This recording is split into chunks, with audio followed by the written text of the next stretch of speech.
మనిద్దరి మధ్యలో ఏ జన్మలో ఏ తీరని రుణం ఉందో, మరెందుకు ఇంతలో ఈ బంధనం ఇన్నింతలు పెరిగిందో, అమాయకమైన నీ చిన్నారి నవ్వును ఏ తల్లి కందో, ఇటే నీ దారి ఉందని నిన్ను ఏ సుడి గాలి పంపిందో.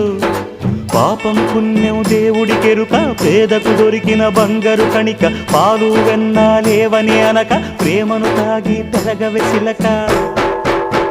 వలేసే పాడు లోకం కంటపడక ఉండు నాయనక, ఇలా నా గుండెలోనే గువ్వల కొలు ఉండిపోయింక. ఇటే పోస్తే ఎమున్నైనా నిలేస్తానే, మరింక ఏ కీడు నీ వంక రాలేదు.